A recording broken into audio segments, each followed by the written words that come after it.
Bon, on a implanté les accès de la parcelle, on a implanté la future piscine, on a implanté le système d'assainissement et on a défini plus ou moins la zone d'implantation théorique et possible de la maison.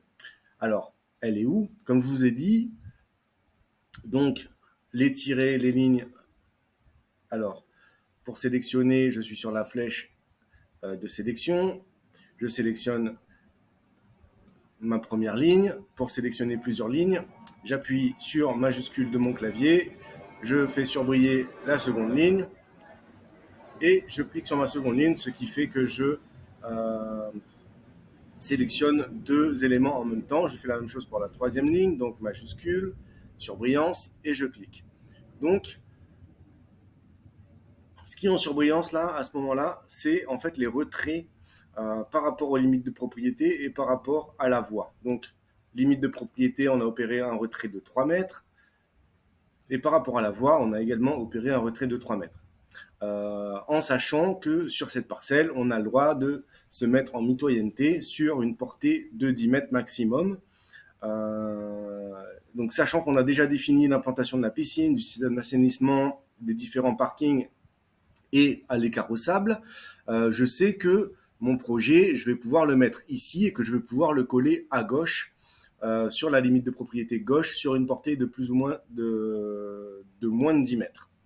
Alors, ce qui me donne comme zone d'implantation possible, donc alors je vais prendre une nouvelle couleur. Donc là, ce que j'ai fait, c'est que j'ai cliqué sur mon outil Assure. Euh, je double-clique sur la boîte, sur la fenêtre de dialogue et je vois que la surface, afficher la surface est cochée, ce qui veut dire que euh, toutes les hachures que je vais constituer avec cette configuration me donnera donc, comme je l'ai fait pour la parcelle et comme je l'ai fait pour la piscine, la zone d'infiltration et la l'écart au sable, me donnera la surface au sol en fait de la hachure que je vais dessiner.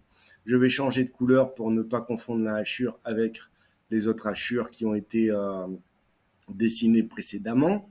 Je vais mettre en jaune clair et je sais que ma zone d'implantation de la maison, donc ça va être par ici. Donc en sachant, je peux éventuellement implanter ma maison en suivant cette ligne de retrait par rapport à la voie. Mais comme je veux que ma maison soit d'équerre, en sachant que même si elle n'est pas d'équerre sur au moins sur un côté, ce n'est pas grave, hein, ça peut être un effet de style ou quelque chose comme ça.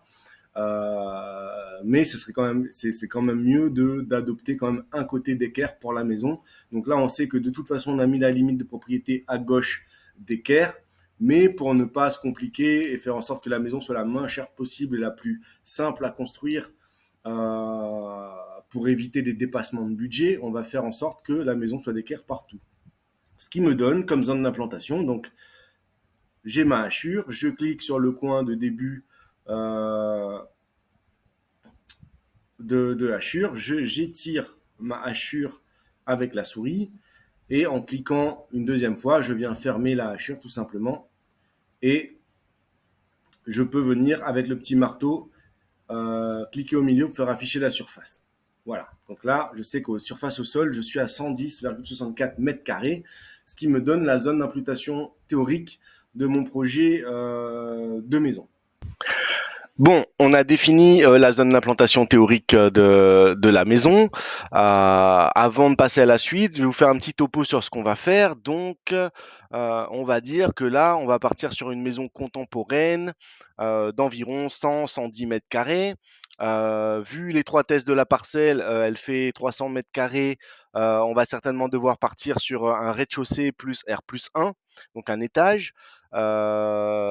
On va dire que le rez-de-chaussée sera composé de tout le confort moderne qu'on peut attendre d'une maison contemporaine de nos jours, c'est-à-dire séjour, cuisine, le cellier.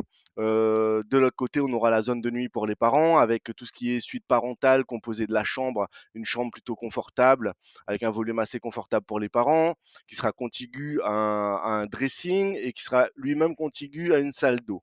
Au rez-de-chaussée également, on va prévoir également des toilettes communes pour les invités euh, quand il y en a, et puis également une cage d'escalier pour monter à l'étage. À l'étage, on va mettre tout ce qui est chambre des enfants, donc la zone de nuit des enfants, hein, chambre des enfants, et puis une salle de bain et toilette également pour les enfants. Donc, on a la zone d'implantation que on a que qui est représentée par la hachure en jaune, et on voit que du coup, je suis dans les clous concernant la portée maximale de la construction en mitoyenneté qui est de 10 mètres. Donc je vois que là, quand je superpose ma flèche qui représente en fait les 10 mètres de portée maximale, on voit qu'on est en deçà, hein, euh, de la portée maximale. Et avant de commencer également à dessiner la maison, j'ai juste vérifié, puisque là, j'imagine que je vais mettre la suite parentale euh, vers la mitoyenneté. Donc, je vais créer un bloc où je vais pouvoir mettre tout ce qui est suite parentale et éventuellement les toilettes communes. Je vais également créer un autre bloc, on va dire, qui va représenter le séjour cuisine, le cellier, puis la cage d'escalier. Et puis éventuellement, on va faire une petite terrasse devant qui va permettre de créer une zone de vie extérieure pour profiter des espaces extérieurs. Donc, pourquoi je mettrai la suite parentale ici? Je me dis que étant en mitoyenneté et qu'il y ait une parcelle sœur qui sera à gauche, l'idée c'est aussi de prévoir une zone d'intimité pour la zone de vie extérieure, et le fait de mettre la suite parentale de ce côté-là, on crée une maison un peu qui sera en L en fait, hein, et ça va nous permettre en fait euh, d'occulter en fait la mitoyenneté à gauche et nous permettre de créer une zone tampon qui créera du coup l'intimité dans la zone d'espace de vie devant la piscine. Donc on verra ensuite au niveau volume qu'est-ce qu'on va faire. Là, je vais juste voir euh, si on est dans les clous. Si je, par exemple, si je travaille dans cette zone d'implantation au sol, si on est dans les clous, en sachant que pour une suite parentale, ben on va essayer de faire tout de suite avant de calculer quoi que ce soit. Donc là, je me dis que pour une suite parentale, bon, généralement avec, j'ai un peu l'habitude de dessiner des suites parentales, hein, donc alors je prends ma hachure qui va me permettre également de dessiner mes zones d'implantation théorique de la structure à l'intérieur de ma zone d'implantation théorique de la maison, en sachant que je ne vais pas forcément utiliser tout l'espace contenu en fait dans la hachure jaune, hein. Je vais voir de quoi j'ai besoin euh, en termes d'espace pour ma maison pour créer à peu près 110 mètres carrés de surface de plancher. Donc, je prends ma hachure, je vais juste changer la couleur pour ne pas confondre avec la hachure jaune. Donc, je vais prendre cette fois-ci, allez, du bleu clair.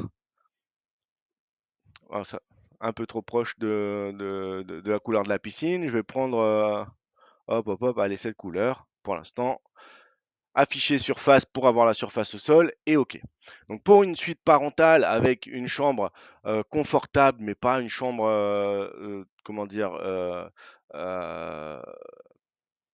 une chambre confortable, pour moi, c'est 12-14 mètres carrés pour un volume standard pour une chambre parentale. On n'est pas dans l'exagération en termes de volume et on n'est pas dans une chambre de 9-10 mètres carrés qui sera peut-être un peu trop étroite pour une suite parentale. Donc environ 12-14 mètres carrés. J'ai besoin d'environ un bloc qui fera environ 360, 380, donc 3,60 m, 3,80 m de largeur. et environ 9 mètres, avec 9 mètres 20, 9 mètres 40, je vais pouvoir caser plus ou moins tout ce dont j'ai besoin dans ce bloc pour la suite parentale, les dégagements pour desservir la suite parentale et desservir également les toilettes communes au rez-de-chaussée. Donc, on va partir pour l'instant sur 300. Donc, si je mets 3,60 m de large, c'est-à-dire qu'il va falloir que j'enlève déjà les deux murs extérieurs. Donc, un mur standard avec des pierres américaines, c'est environ 20 cm.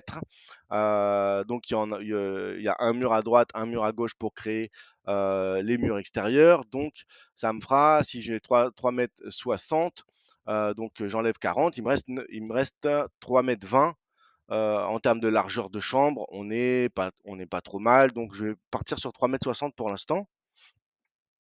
En sachant que j'aurai besoin également de caser dans la longueur tout ce qui est espace pour la chambre, le dressing et la pièce d'eau, ainsi que les toilettes communes.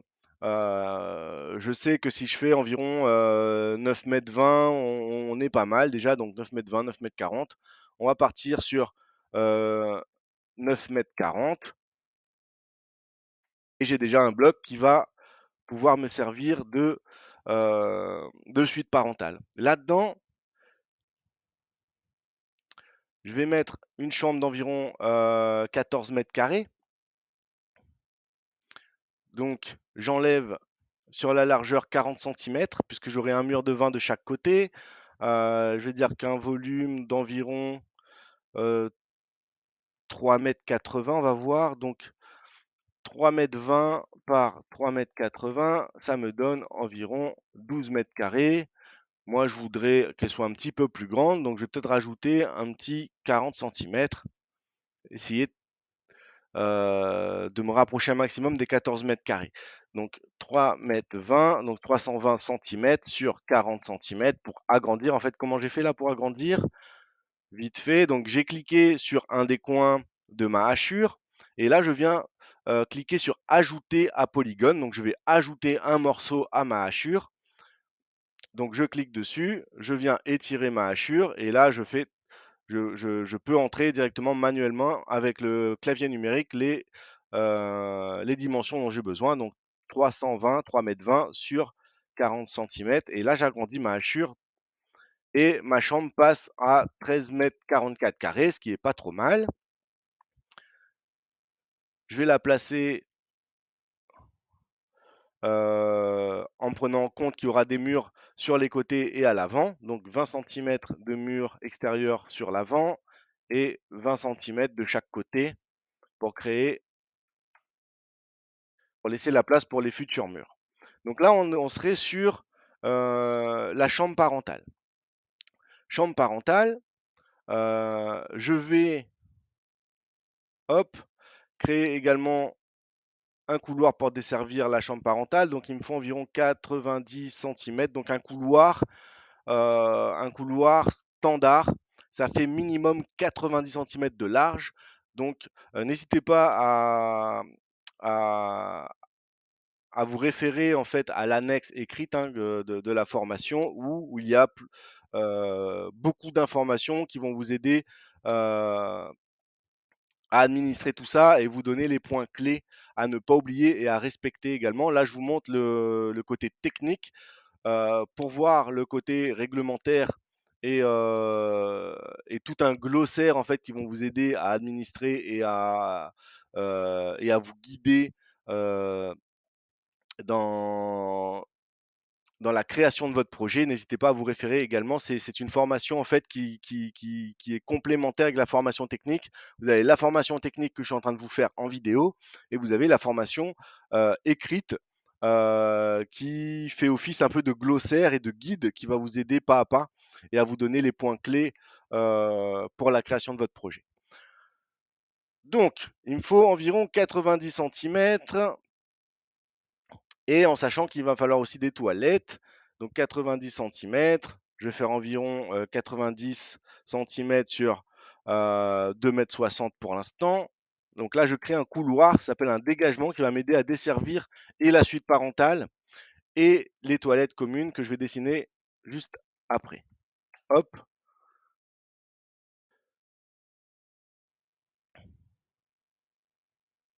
Donc là, je sais qu'entre mon couloir et ma chambre, j'aurai un mur d'environ 10 centimètres d'épaisseur.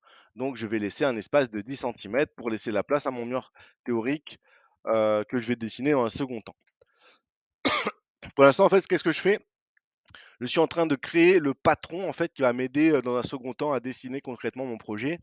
Déjà là, je vois plus ou moins qu'est-ce que je vais faire, la superficie que ça va prendre et comment je vais disposer un petit peu toutes les pièces. Au lieu de dessiner en 3D tout de suite et de faire de partir sur un modèle de travail avec des échecs, erreurs, réussites, je vais d'abord aller au plus simple, donc dessiner en fait des hachures correspondantes qui va m'aider dans un second temps à dessiner mon projet. Donc là, on est sur mon couloir qui va desservir et la suite parentale, et je vais dire que je vais mettre les toilettes communes ici. Donc pareil, je reprends la même hachure.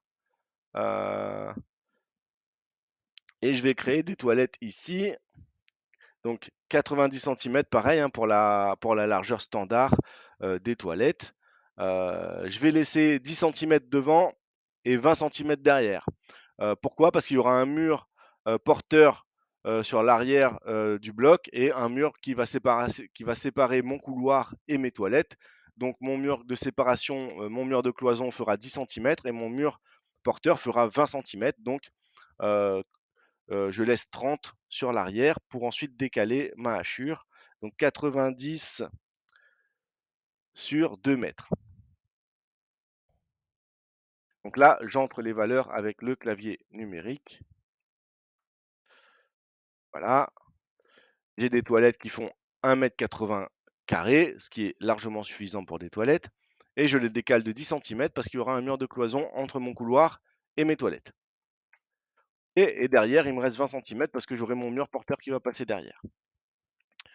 Donc là, j'ai ma chambre parentale, j'ai mon décagement qui va desservir ma suite parentale et les toilettes.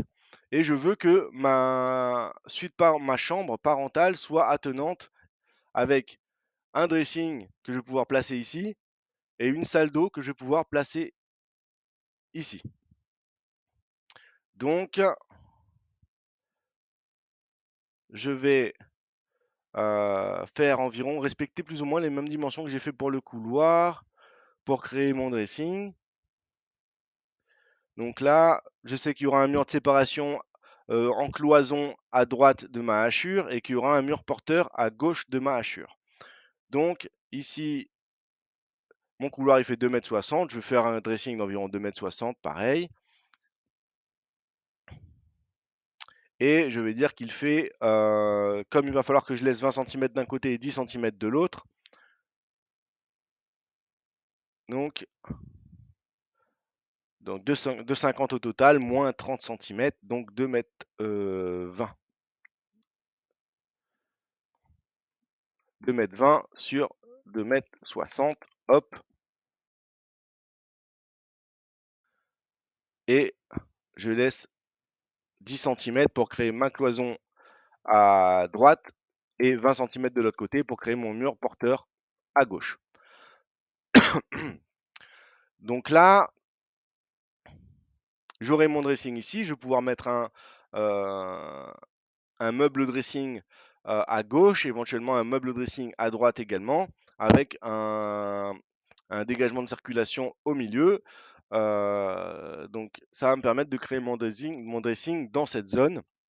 Il me reste plus que la salle d'eau. Donc après, on peut jouer avec, hein, en fonction de si on préfère si on préfère un petit dressing, on peut éventuellement faire une salle d'eau plus grande, un dressing plus petit, et inversement. Et il me reste plus que ma salle d'eau. Je vais également travailler sur le même patron de longueur que mes toilettes, et en gardant pareil 30 centimètres de moins, donc 220 sur 200. Et ici, j'ai créé ma zone qui va me servir de salle d'eau pour les parents et je vais laisser la place pour créer une cloison de 10 centimètres à droite. Donc là, il me suffit juste pour déplacer, cliquer sur le point. Euh, Ici, je fais translation et je décale ma hachure de 10 centimètres. C'est-à-dire que là, j'entre à l'aide de mon clavier numérique au niveau de la distance 10 centimètres. J'appuie sur la touche entrée pour valider. Et vous voyez qu'il m'a décalé ma hachure de 10 centimètres. Et là, je me retrouve avec une suite parentale qui me convient et qui représente une emprise au sol de 33,84 mètres carrés et une surface de plancher. Alors, surface de plancher, c'est la surface intérieure du projet, mur de séparation compris. Ce qui n'est pas compris dans la surface de plancher, c'est les murs extérieurs, hormis les murs extérieurs du projet. Donc, pour calculer ma surface de plancher, je vais donc cliquer à l'intérieur de ma hachure en ne prenant pas en compte les murs extérieurs, mais en sachant que les murs de cloison sont compris dans ma surface de plancher. Je viens l'étirer donc jusqu'à l'autre coin intérieur de mon projet. Et je sais que ce bloc habitable correspondra à une surface de plancher de 28,80 mètres carrés. Donc vous voyez que la zone, la surface de plancher que je vais mettre à part ici, n'est pas la même que la surface de l'emprise au sol qui, elle, représente toute l'emprise qu'aura le bâtiment, mur extérieur compris. La surface de plancher, mur extérieur, c'est la surface des murs extérieurs n'est pas comprise de la surface de plancher, donc je me retrouve ici avec 28,80 mètres carrés pour ma surface de plancher. Ce bloc de suite parentale, je vais pouvoir le caler ici.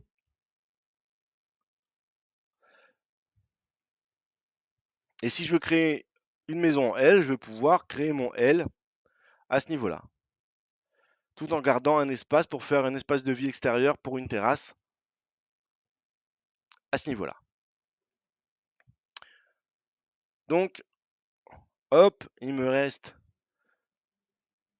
Donc là, je clique, je fais translation juste pour voir en fait quelle distance il y a entre le point validé et la surface et le bord extérieur de ma hachure. J'ai 8 mètres 06. Donc 8 mètres 06, soit on peut exploiter la totalité et créer une hachure de 8 mètres 06.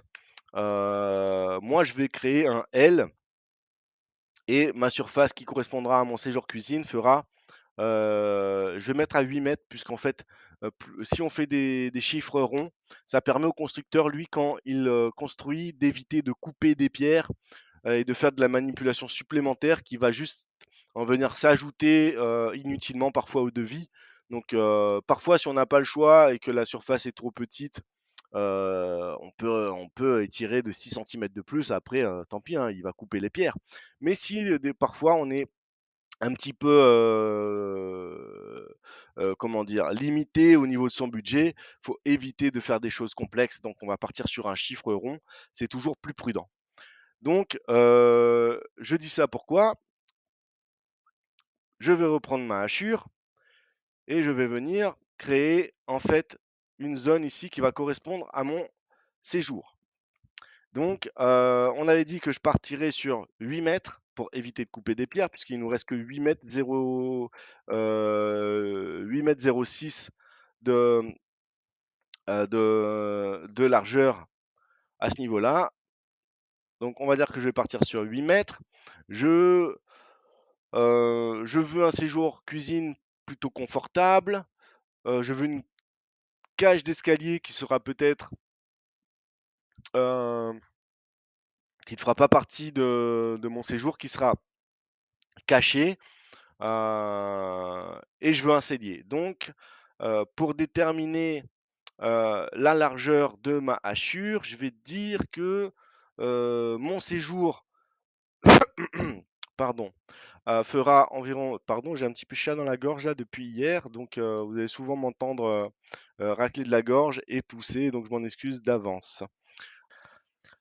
pour déterminer le volume en fait de mon espace qui va contenir mon séjour cuisine, mon cellier et ma cage d'escalier, je vais d'abord calculer ce que j'ai comme espace disponible. Donc une fois que mon bloc de suite parentale, comme je vous l'ai montré à l'instant, est positionné en mitoyenneté à gauche, il me reste par rapport à la limite droite de ma zone d'implantation possible, il me reste 8 mètres. C'était pas 0,6 tout à l'heure? Bon, bref, il suffit.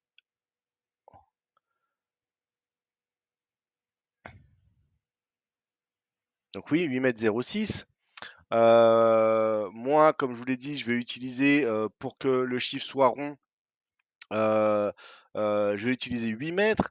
Donc, ce qui veut dire que je vais déjà prendre en fait la zone, ma hachure ici. Donc, je sélectionne, translationne, et je sais que cette hachure correspond, vous voyez, quand je superpose à la surface de plancher euh, de mon bloc de suite parentale.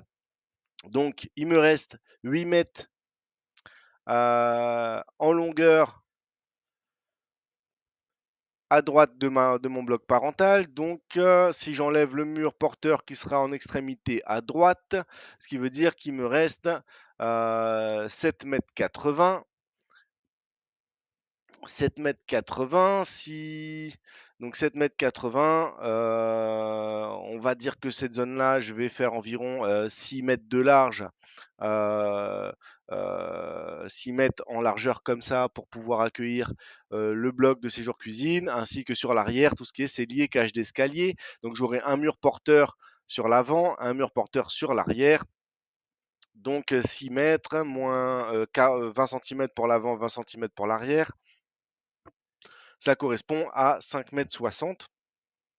Donc 7,80, si je dessine donc 7,80 par 5,60 m, donc 7,80 par 5,60, ça me donnerait en surface de plancher intérieure, une surface de plancher intérieure de 43,68 mètres carrés. Là-dedans,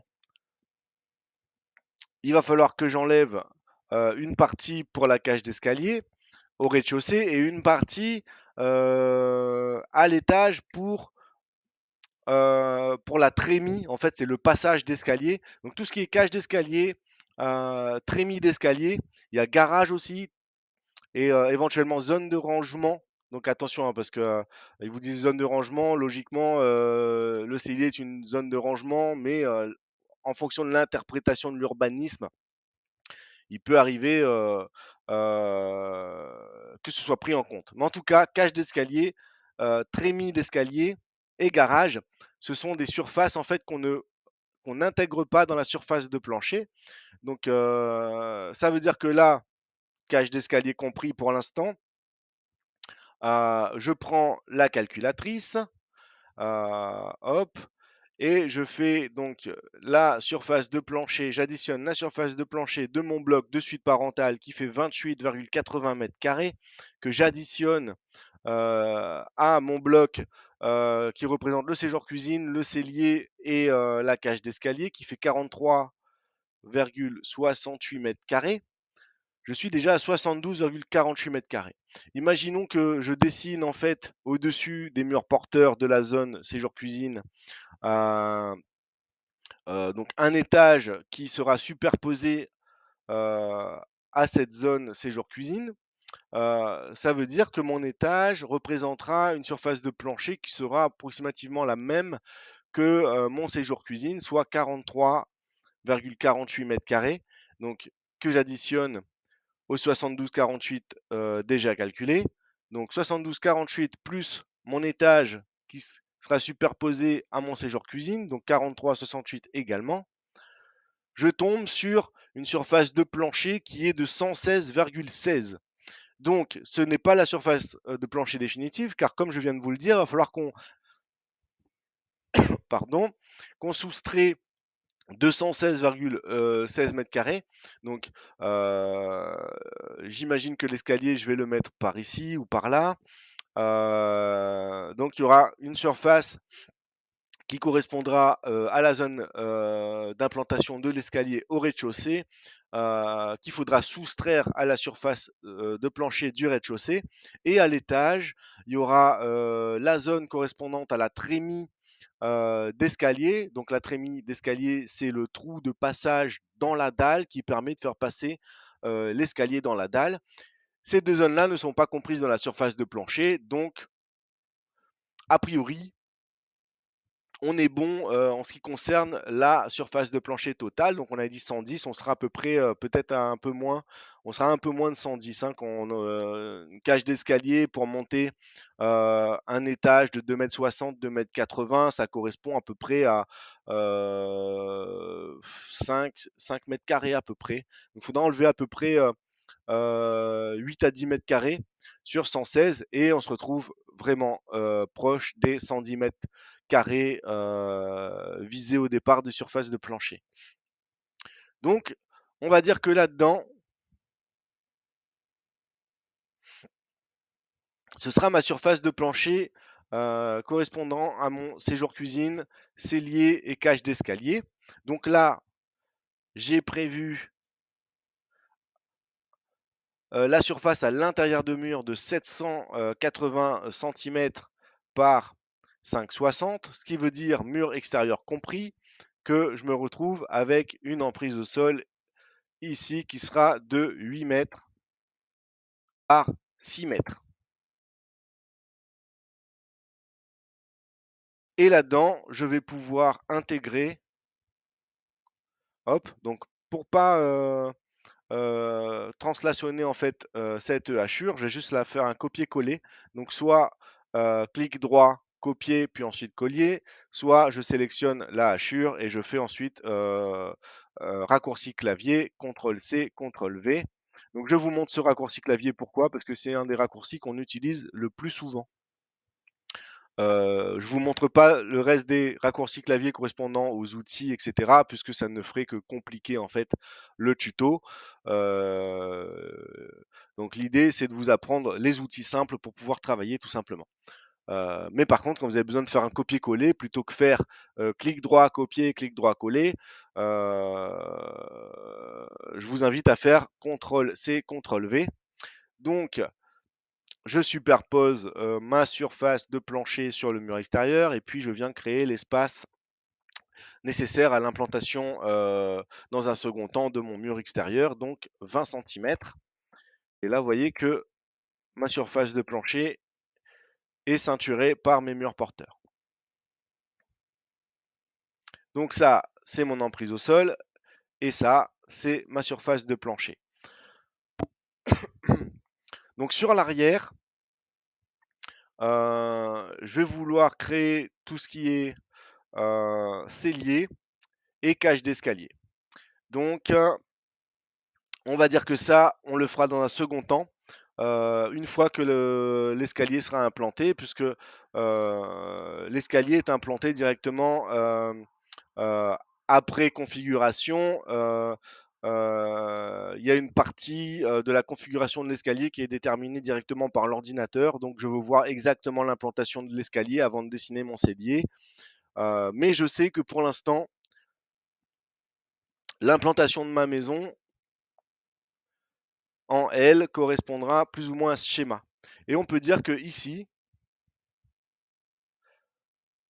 je pourrais utiliser cet espace pour faire, donc créer ma terrasse. Donc je vais réutiliser ma hachure, je vais venir choisir un motif dans la boîte de dialogue de configuration qui correspond à des lames de terrasse. Donc voilà, on va prendre contreplaqué horizontal.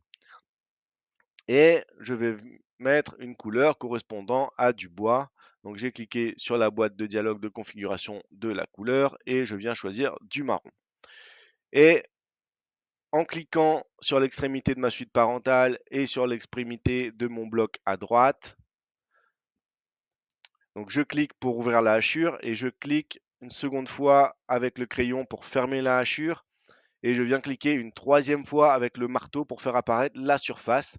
Donc la surface qu'on peut faire apparaître ou pas, hein, comme je vous l'ai dit tout à l'heure, avec l'option de configuration afficher surface. Si je la décoche, la surface ne s'affiche pas, tout simplement. Donc là, j'annule et je viens cliquer au milieu de ma hachure et ce qui vient me faire apparaître une zone, une hachure qui correspondra à l'implantation de ma terrasse future. Et là, je sais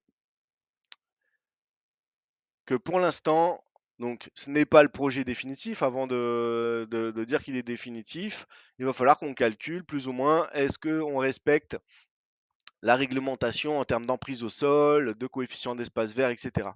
Là, je sais que pour l'instant, je suis dans les clous en termes de surface de plancher. Donc, je prends mon projet de maison, je viens la mettre dans ma zone d'implantation théorique. Donc là, je suis sur le point intérieur. Vous voyez que du coup, si je veux mettre mon projet ici, c'est plus compliqué de le positionner. Donc en fait, l'idée, c'est de venir prendre un point extérieur de mes hachures. Donc là, c'est une sélection combinée, hein, parce que là, vous voyez que j'ai plusieurs éléments. Comme je vous ai dit, pour sélectionner un élément, on clique dessus. Si on veut sélectionner plusieurs éléments, on cède avec la majuscule, par exemple, pour sélectionner des éléments distincts. Mais si par exemple j'ai un bloc de hachure comme celui-là, ou un bloc d'objets, ou un bloc d'éléments, si je veux faire une sélection commune, avec la flèche de sélection, je viens cliquer sur mon espace de travail, j'étire ma zone de sélection, je clique une seconde fois pour déterminer la fin de ma zone de sélection, et vous voyez que toutes mes hachures combinées ont été sélectionnées en même temps. Et en cliquant sur l'un des coins extérieurs de mon projet, je vais pouvoir le positionner de manière beaucoup plus précise. Et je vois que le projet de maison euh, s'intègre et s'implante parfaitement dans ma zone d'implantation théorique de mon projet. Donc, avant de l'implanter et de dessiner ce projet, je vais juste vérifier si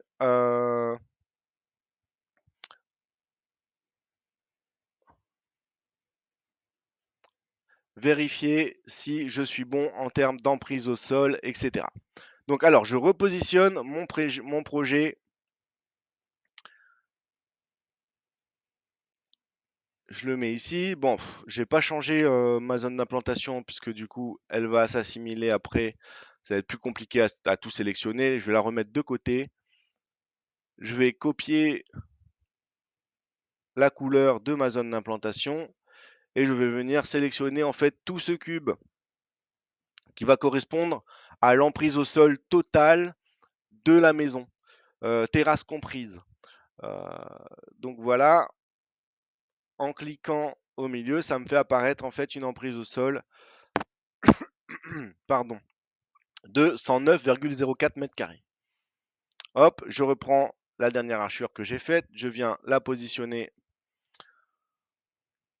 sur le terrain et j'efface la première hachure de zone d'implantation que j'avais faite, qui maintenant est devenue obsolète parce que je n'utiliserai pas l'entièreté des 8 mètres 06, vu que je vous ai dit que je préférais utiliser un chiffre rond et avoir et sur le bloc à droite de prendre une longueur de 8 mètres. Donc je sélectionne la première hachure et je me retrouve avec une emprise au sol de 109,4 mètres carrés. Donc maintenant, avant de continuer et de passer à la suite, c'est-à-dire qu'on va bientôt, si je ne dis pas de bêtises, pouvoir passer au dessin concret de la maison, je vais vérifier si je suis dans les clous en termes d'emprise au sol euh, et en termes d'espace vert. Alors, pour ça, on va se référer à la réglementation. Donc, on repart sur la réglementation et on va d'abord, donc on est toujours sur la réglementation de la zone UC de la parcelle concernée. Et là, je cherche l'article concernant l'emprise au sol. Voilà. Donc UC, article UC 2.4, emprise au sol des constructions. Donc dans la zone concernée par la parcelle sur laquelle on est en train de travailler, le pourcentage maximal de l'emprise au sol cumulée de l'ensemble des constructions est fixé à 70%. de la surface totale de la parcelle. Donc ça, 70% pour l'emprise au sol. Et maintenant, avant de repartir sur euh, le logiciel Archicad, on va vérifier l'espace vert, espace libre. Espace libre, donc l'article 2.6, les espaces libres correspondent à la surface de terrain non occupée par les constructions, espace vert hein, concrètement, les aires de stationnement ainsi que les aménagements de voirie ou d'accès. Et il est dit que au moins 25% de la surface de l'unité foncière doit être traitée en espace vert et faire l'objet d'un traitement paysager avec les plantations, etc., etc. Ça, on verra dans un second temps. Pour l'instant, je vais vérifier si je suis dans les clous au niveau 25% pour l'espace vert et 70% maximal pour l'emprise au sol. Donc, on va vérifier ça tout de suite. Alors, définition de l'emprise au sol. L'emprise au sol d'une construction correspond à sa projection verticale, à la projection verticale d'une construction, des bords et surplomb inclus. Donc, par rapport à ce qu'on a dessiné, à quoi ça correspond? Donc, la hachure jaune pâle qu'on a dessinée correspond à l'implantation du rez-de-chaussée contenant la suite parentale, le bloc de suite parentale, ainsi que dans le L, le séjour cuisine, le cellier, ainsi que la cage d'escalier. On retrouvera donc le bloc de suite parentale, ainsi que le séjour cuisine qui constituera donc une maison avec une structure en L. Et devant, en façade, au niveau de la zone de vie, on retrouvera la terrasse extérieure.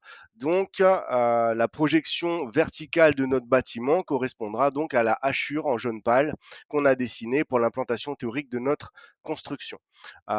Également compris dans l'emprise au sol, la projection verticale de la piscine, puisque la piscine constitue une construction également. Donc, il va falloir la comptabiliser. Ce qui ne constitue pas de l'emprise au sol, ça va être l'allée carrossable n'est pas considérée comme une construction en tant que telle, ainsi que le système d'assainissement. Donc là, on va donc du coup comptabiliser et additionner la surface, l'emprise au sol théorique de la construction de la maison, ainsi que l'emprise au sol théorique de la construction de notre piscine, ce qui correspondra à euh, la surface de notre hachure jaune pâle et la surface de notre hachure bleu clair. Donc, on prend la calculatrice, on remet à 0 et on va additionner donc 109,04 mètres carrés plus 15,68 mètres carrés.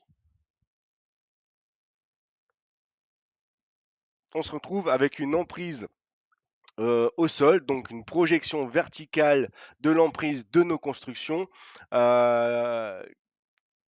qui correspond à 124,72 mètres carrés. Donc pour calculer, alors je vais déjà noter le résultat dans un coin de mon espace de travail. Donc pour ce faire, on peut faire des annotations, hein, que ce soit sur le projet, à côté. Parfois, ça aide de faire des petites notes sur le côté. Euh, Veillez cependant à ne pas surcharger votre espace de travail puisque les annotations, on peut les faire dans un second temps. Je vous montrerai ça quand on travaillera sur l'administration du permis de construire. Alors, pour faire une annotation, j'utilise mon outil texte dans la boîte à outils et dans le menu documentation. Donc, on a l'outil texte. Je viens cliquer, double-clic sur l'outil texte si on veut éventuellement configurer et sa police et la taille de la police, ainsi que si vous voulez éventuellement faire des effets de style, hein, gras, italique, souligné, barré, etc. Donc, comme je vous dis, à chaque fois qu'on veut ouvrir la fenêtre de dialogue pour configurer nos différents outils, soit on double-clique directement sur l'outil dans la boîte à outils, soit on double-clique également dans la barre de configuration en double-cliquant sur le même sur le même, donc, sur le même outil, hein, il apparaît également dans la barre de configuration ici, une fois qu'il est sélectionné dans la boîte à outils. Donc j'ai mon outil texte, je viens cliquer pour ouvrir la fenêtre de texte, je clique une seconde fois pour ouvrir l'outil, et maintenant je peux noter donc ma surface totale qui était de 124,72 mètres carrés. 124,72 mètres carrés, ce qui correspond à l'emprise au sol des constructions. Donc là, j'ai mon emprise au sol des constructions. Pour avoir le coefficient d'emprise au sol, donc le pourcentage en fait d'emprise au sol, il faut que je fasse un produit en croix pour le mettre en rapport avec la surface de la parcelle. Donc la surface de la parcelle, comme le plan de bornage l'indiquait, la parcelle qui fait 320 mètres carrés au total. Donc pour ce faire, je reprends ma calculatrice, je fais donc 124,72 mètres carrés, je le mets en rapport avec 100, donc fois 100 égale, et j'opère un produit en croix en le divisant par la surface totale de ma parcelle, donc 320 mètres carrés, et je me retrouve avec donc 38,97% que je vais également noter. 38,97% qui correspond au pourcentage de l'emprise au sol. Donc le coefficient d'emprise au sol.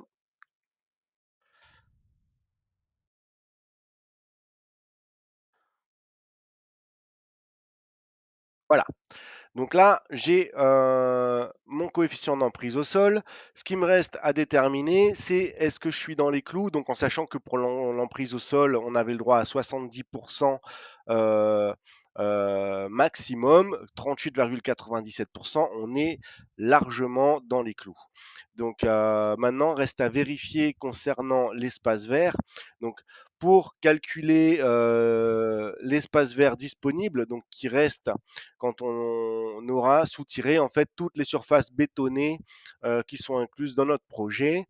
Donc là, il va falloir qu'on additionne en plus de l'emprise au sol, de la construction de la maison, ainsi que de la construction de la piscine. Il va falloir qu'on vienne ajouter également l'emprise bétonnée de l'allée carrossable. Et logiquement, on est censé également mettre l'emprise que va prendre la clôture. Bon, étant donné que l'emprise de la clôture sera vraiment négligeable, on le fera dans un second temps pour vraiment avoir les données précises pour l'annoter dans l'administration du permis de construire dans un second temps. Pour l'instant, on va juste vérifier si globalement on est dans les clous. Donc pour l'instant, je ne vais pas inclure l'emprise au sol de la clôture, mais je vais ajouter aux 124,72 mètres carrés de l'emprise au sol, de la construction de la maison et de la piscine. Donc 124,72 auquel on va ajouter du coup la surface, la projection verticale de la surface bétonnée correspondant à l'allée carrossable pour la circulation des véhicules, donc qui correspond à 52,21 mètres carrés théorique. Donc 52,21 mètres carrés plus la surface de mon emprise au sol. Donc 52,21, ce qui nous donne une surface bétonnée totale de 176,93 mètres carrés. Donc je vais également la noter. Donc je peux également prendre les paramètres en prenant la pipette là-haut. Hop, je peux venir cliquer sur mon texte et en faisant ça, en fait, je vais copier les paramètres de l'outil que j'ai utilisé, donc l'outil texte, et je viens réouvrir la fenêtre en cliquant une première fois pour ouvrir et en cliquant une seconde fois pour activer la boîte de texte. Donc, on avait dit que je trouvais 176,93 mètres carrés qui correspond à la surface bétonnée totale du projet. Donc normalement, pour avoir euh, la surface totale, il faudrait que j'ajoute également la surface au sol de la clôture, hein, mais étant donné qu'elle est négligeable, on va juste prendre en compte la globalité de la surface bétonnée pour voir si on est plus ou moins dans les clous. À ce stade de l'avant-projet, on calculera de manière plus précise quand on aura dessiné la clôture et qu'on administrera le permis de construire final. Donc, 173, alors j'efface celui-ci parce que c'était une erreur de calcul précédente. Donc 176,93 mètres carrés de surface bétonnée. Donc pour avoir l'espace vert disponible, il va falloir que je soustrais 176,93 de surface bétonnée à la surface totale de la parcelle. Donc sur le plan de bornage, on avait la surface de la parcelle qui est de 320 mètres carrés. Donc on fait, on prend 320 mètres carrés de parcelle de surface totale de la parcelle et on vient soustraire en fait la surface bétonnée totale, donc moins 176,93 et on trouve la surface en fait d'espace vert. Donc je reviens sur mon outil texte pour le noter dans un coin. Hop, et 143,07, ce qui correspond à l'espace vert. Donc pareil, pour avoir mon coefficient d'espace vert cette fois-ci, il va falloir que je fasse un produit en croix pour le mettre en rapport avec 100. Donc on était sur 143,07. Donc 143,07 donc multiplié par 100 et je divise le total par la surface totale de ma parcelle, donc 320, et je me retrouve avec 44,70 mètres pardon, qui correspond à mon coefficient d'espace vert. Comme dans la réglementation, il était demandé 25% minimum d'espace vert, étant donné qu'on est à 44,70, on est encore une fois large par rapport aux minimaux demandés par la réglementation. Donc voilà pour ce qui est de l'implantation de notre projet. On sait qu'on est dans les clous par rapport à l'espace vert, par rapport à l'emprise au sol, par rapport aux implantations autorisées par le plan local d'urbanisme. On a déterminé l'accès de notre parcelle, l'implantation théorique de notre projet de construction de maison qui est en jaune pâle, l'implantation théorique de notre projet de piscine, qui est également dans les clous par rapport au retrait demandé, par rapport à la construction et également par rapport aux limites de propriété. On a déterminé également l'implantation de notre système d'assainissement. Donc, au niveau de l'implantation théorique, on est pas mal. Reste plus qu'avant de dessiner, on est presque prêt à mettre en œuvre le dessin de notre projet. Il reste plus qu'à vérifier si au niveau volume, on est bon. Donc, je vous montre ça dans une prochaine vidéo. Merci.